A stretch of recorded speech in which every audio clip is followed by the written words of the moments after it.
Hello there. Welcome to the pod. Today we are chatting about intermittent fasting, fat loss, and how it all relates to hormone health. Because there are some myths and misconceptions around this topic, and so I figured, hey, let's clear things up. But before we dig in, I just want to start out by saying that I am not for intermittent fasting or against it. I see it as a tool. That's it. So I have nothing to sell you here. I'm just going to give you the straight goods, or at least the straight goods as far as my perspective goes.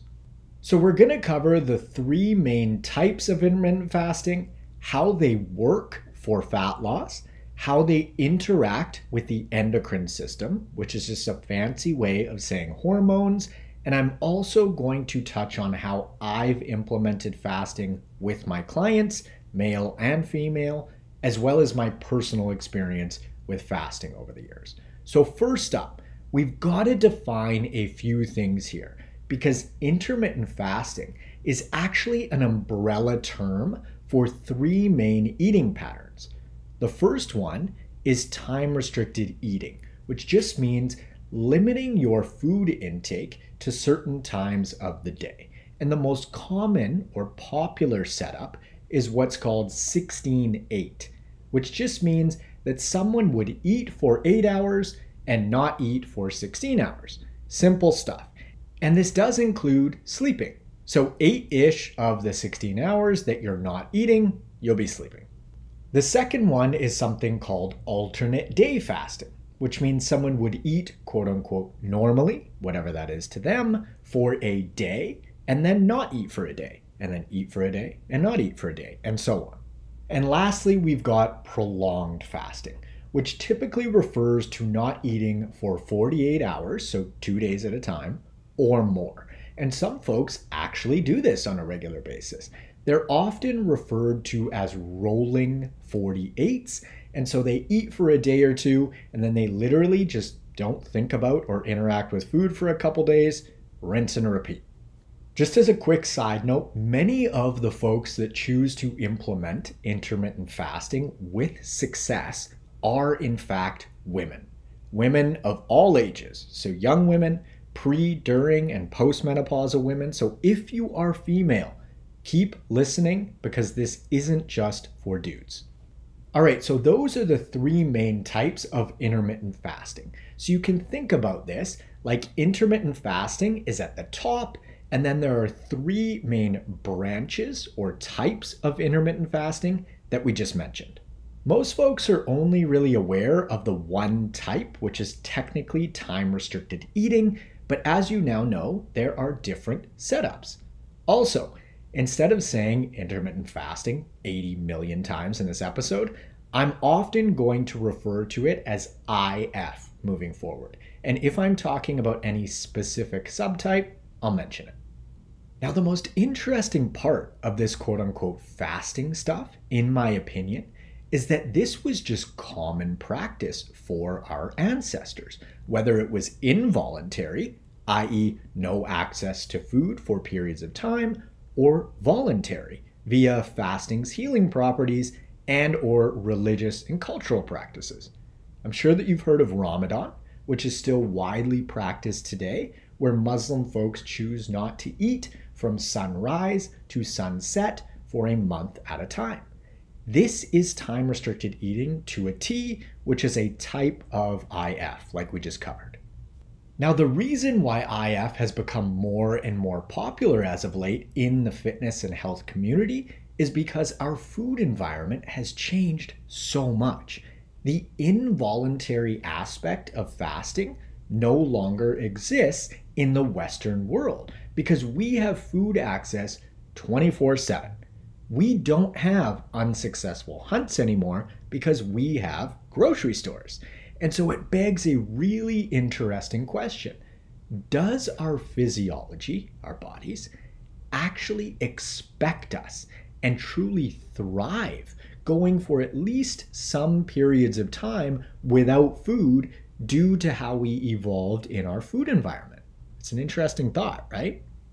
If you think about it, it's actually strange, meaning evolutionarily inconsistent, to eat from the moment that you wake up until the moment that you go to bed each and every day. This would have never happened as consistently as it does nowadays. There are lots of folks that literally don't even know what true hunger feels like, because every time they simply feel like eating or have a thought about food, they just go eat. Their blood sugar is often so wonky and dysregulated that all that they've ever felt is high and low blood sugar and not genuine hunger, because they've never let it get to that point. It's kind of wild to think about. I'm not going to dive into the ins and outs of blood sugar in this episode. I'm going to dedicate an entire episode to blood sugar on its own. I just wanted to point out that fasting, or simply put, not eating for periods of time, is super normal for humans. And the abnormal thing is not being able to go 6, 8, 10, 12, 16 hours at a time without food.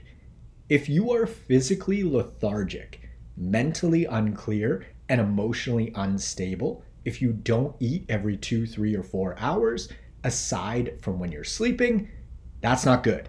But again, I'll dig more into that via the blood sugar episode. So how does IF work for fat loss? What is going on here? You probably know the answer if you've been listening to the pod or following along with my work for any period of time, really. It works via a calorie deficit. Shocker, right? This is the one and only way that fat loss can occur. It doesn't matter if it's IF, a paleo diet, vegan, carnivore, Mediterranean, Atkins, Weight Watchers. If you are losing fat, if you have ever lost fat, it is because you were in a calorie deficit. And it goes without saying that if you've ever gained fat, it's because you were in a calorie surplus. Many of us, me included, were in a calorie surplus over the course of the holidays. Simply put, a calorie deficit equals fat loss. A calorie surplus equals fat gain.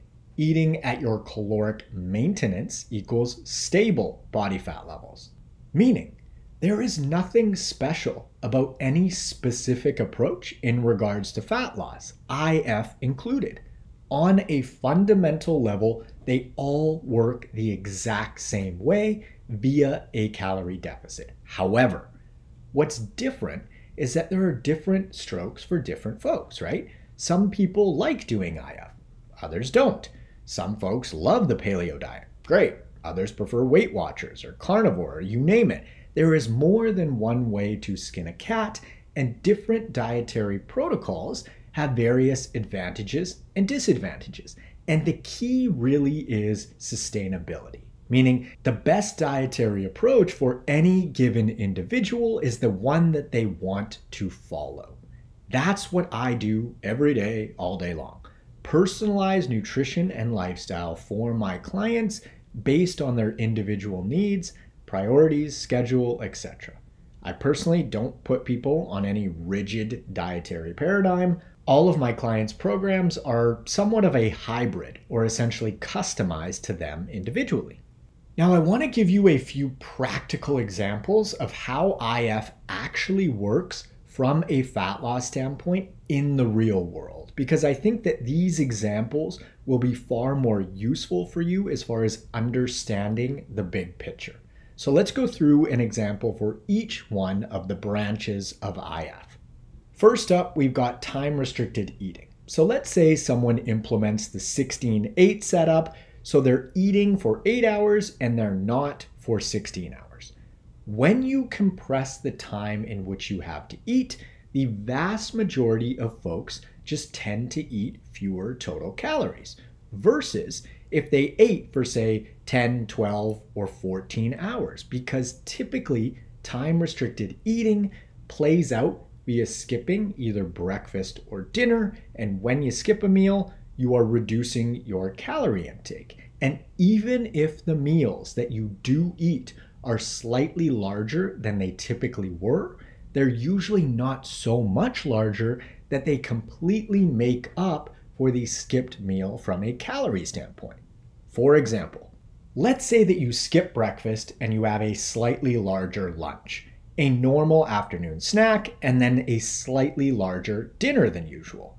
This works from a fat loss perspective because even though lunch and dinner contain more calories than they typically would when you're eating 3 square meals in a snack per day, they're often not so much bigger that they make up the total calorie difference from, say, a full breakfast. Now, I want to make this even simpler and more clear for you. Let's say that your breakfast, lunch, and dinner are usually 600 calories apiece, and your snack is 200, for a grand total of 2,000 calories for the day. When you compress your eating window and as a result eliminate breakfast, even if lunch turns out to be 750 calories instead of 600, and the same goes for dinner, that's still only a grand total of 1,700 calories, including your snack. Yes, lunch and dinner were bigger than they typically were prior when you were eating 3 meals in a snack per day, but not so much bigger that it offset your skipped breakfast completely. Now, having said that, you can absolutely gain fat on any IF approach if you overeat. For example, if you're doing the 16-8 setup and decide to crush 3,000 or 4,000 calories in that 8-hour window, you will gain a bunch of body fat. There is no way to have your cake and eat it too. There's no way to quote unquote cheat the system. Your body is still keeping track whether you eat 1 meal a day or 10, whether you eat for 1 hour per day or 24. The bottom line is total calories. Let's move on to an alternate day fasting example. Folks tend to lose fat via this approach because when they don't eat for a day and then they eat for a day, they typically tend to eat less than if they were to just eat normally for 2 days consecutively. For example, if you maintain your weight eating 2,000 calories per day and you skip a day completely, you then have 4,000 calories to play with on that second day. But it turns out that practically speaking, most folks just aren't going to eat that full 4,000 on day 2, so it might be closer to say 3,000 or 3,500, and all of a sudden they're losing fat. There's nothing magical going on here. The exact same concept applies to prolonged fasting. So if you don't eat for 2 days, and then on the third day you have 6,000 calories to play with, well, chances are you're just not going to eat 6,000 calories in a single day. It's doable. Some folks may do it. Some folks can eat 7,000, 8,000, 10,000 calories in a day, and those folks gain fat. However, those people tend to be the exception, not the rule.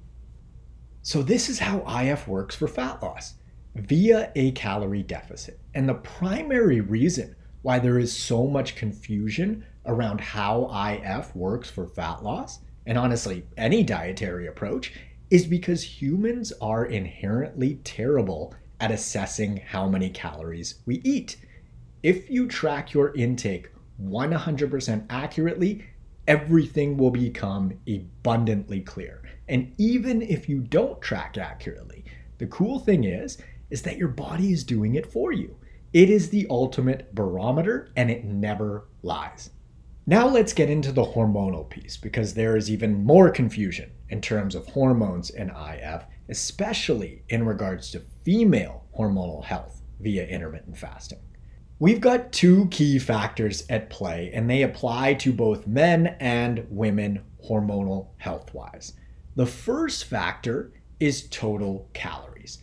Most folks implement IF because they want fat loss. And like we've already established, we must be in a calorie deficit to lose fat. And so they start dropping weight, and more weight, and more weight. And eventually they get to a point where they're quite lean.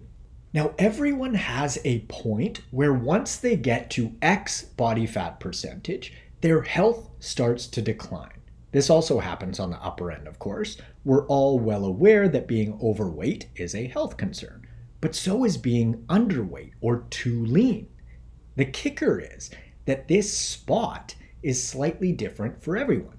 For example, For me, it might be 10% body fat, meaning I could look, feel, and perform incredible with great hormonal health and sexual function at 10%, but once I start to approach, say, 8%, I'm too lean and my health begins to decline. As a general rule for women, you just add about 6 to 8%, meaning 10% body fat on a male is roughly equivalent to 16 to 18% on a female. Now, it doesn't matter if I implement any of the 3 types of IF or if I eat 10 meals per day. If I am not eating enough calories to get my body fat percentage back up from 8% to 10%, I am going to feel it.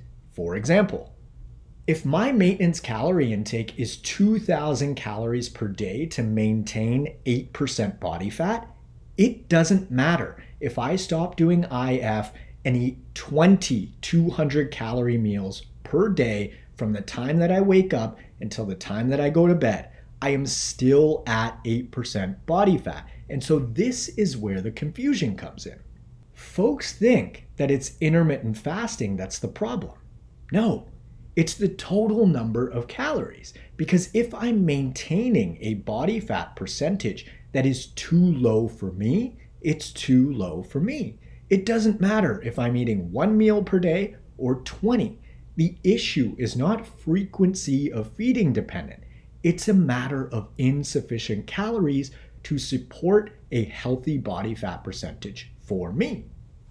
You can think about it in terms of finances. If you're in debt and your monthly expenses are $5,000, if you're breaking even, you're still in the red. You need to make more than $5,000 in order to dig yourself out of that hole.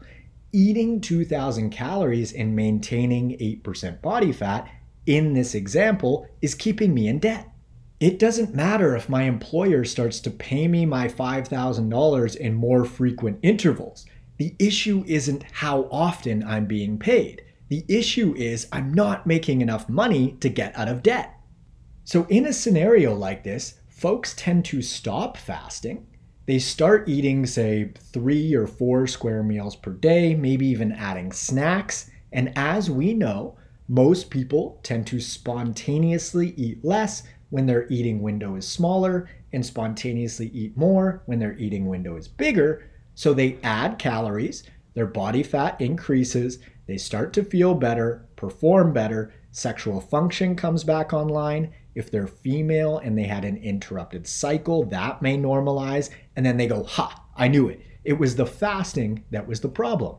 No, it was the total calories. Because if you had just added more calories to the meals that you were eating and still implemented IF, you would have gotten the same uptick in all of those measures. This is classic causation versus correlation going on. And this is easy to mix up for folks because, again, the truth is most folks don't track their calorie intake accurately. And so they just don't know how much they're eating. And so when they stop fasting, add another meal or two and potentially snacks into their day, and as a result, eat more total calories, they mix this up. Factor number 2, which dovetails off of factor number 1, is food quality. This one's important too. A lot of folks start implementing IF because, like we mentioned, they want to lose fat. But they also often want to eat quite a few calorie-dense foods while still losing fat. For example, if someone chooses to eat 1 meal per day and their maintenance calorie intake is 2,000 calories, they can quote-unquote get away with lower quality, higher calorie-dense food options in that single meal because they've got their whole day's worth of calories to play with in a single meal. And so what can often happen via any of the 3 IF approaches to different degrees is that food quality begins to decline. And when food quality declines, by definition, the amount of nutrients that you're getting also takes a hit. And humans have specific nutrient needs. Essential amino acids via protein, certain fats, vitamins, minerals, And so when someone's diet quality begins to decline, they also put themselves at a higher risk for nutrient deficiencies. And nutrient deficiencies can absolutely lead to hormonal issues. So again, IF is not necessarily the root of the problem in this instance, right? It's that food quality took a hit because this person realized that they could quote unquote get away with eating more funky foods and not have it impact their body composition in a negative way. Until it does, because the hormonal system begins to take a hit. It just doesn't happen right away. So we've got total calories and staying too lean that eventually can become an issue with IF. And we've also got this decline in food quality that a lot of folks slide into. And when we combine these issues is where the wheels really start to fall off, because we've got inadequate calorie intake and therefore too low of a body fat percentage and a nutrient poor diet. Double whammy, not good. And again, not necessarily the fault of IF, but rather a pattern that folks tend to fall into when implementing IF. Now, I just want to reiterate this quickly. I don't have a stake in fasting. If someone wants to do it, great. If someone doesn't want to do it, great. I'm just providing this information because I see folks running into issues, mistaking causation for correlation, and then ultimately coming to an inaccurate conclusion. And this matters because if an IF setup happens to work really well for someone from a practical implementation and lifestyle standpoint, but they hear that it's going to wreck their hormones if they choose to skip a meal. So let's say they're forcing breakfast down, and as a result, they're overeating. And because they're overeating, their weight begins to creep up. And because their weight begins to creep up, their health declines, and on goes the snowball.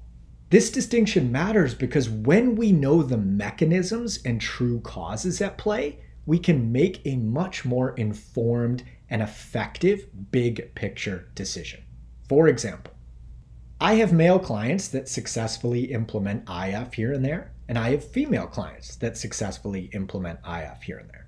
We're just sure to do it properly, i.e., calorie intake needs to be accounted for, and so does food quality, because these are the two big susceptibilities of this specific approach. Not good or bad, just issues that can potentially arise, which are absolutely fixable. As far as my personal experience with IF goes, I've been skipping breakfast 98% of the time for like 8 or 9 years, maybe more, and I haven't had any hormonal issues. I'm super healthy and I feel great. However, I'm sure that I stay mindful of my total calorie intake, body fat percentage, and the quality of my food.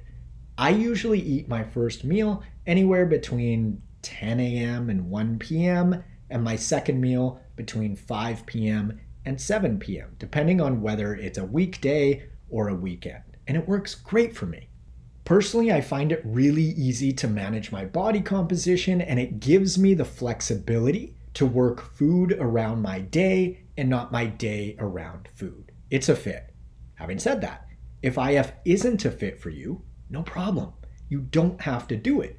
But if you do want to, you can absolutely do so in a healthful way and keep the way that you look, feel, and perform intact as long as you keep an eye on the factors that I've mentioned in this episode.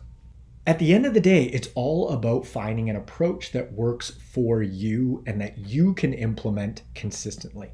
Whether that involves IF or not, it's totally your call. And maybe it's just something that you sprinkle in once in a while. I have some clients where we go by feel and just skip the odd meal here and there, if they feel like it. There are endless iterations of this stuff. Yes, we touched on 3 branches or types of IF, but this can look however you'd like it to. You can get creative. Occasionally, I'll have a day where I just eat 1 meal. This usually happens if for whatever reason I ate more than usual the day prior, or it's a travel day, because food options at airports and on planes usually suck and make me feel like shit, and so oftentimes I'll just wait until I can get my hands on something that has me feel better. I love that flexibility. And fortunately, I've worked at my health enough that I've been able to put myself in a position where I can manage my blood sugar effectively, whether I skip a meal or not. That's a little teaser for the blood sugar episode there. If you are interested in applying for one-on-one nutritional coaching and or workout design with me, you can click the link in the description below or head on over to n1fitness.com/coaching. On Instagram, I'm at n1fitness. On TikTok, I'm at the n1fitness. And on YouTube, I am at Marcus Sadu. Feel free to leave us a review on your favorite podcast platform if you'd like to, and be sure to hit the subscribe button. Thanks so much for tuning in. I hope that you found this IF episode useful, and I will catch you on the next one. See ya.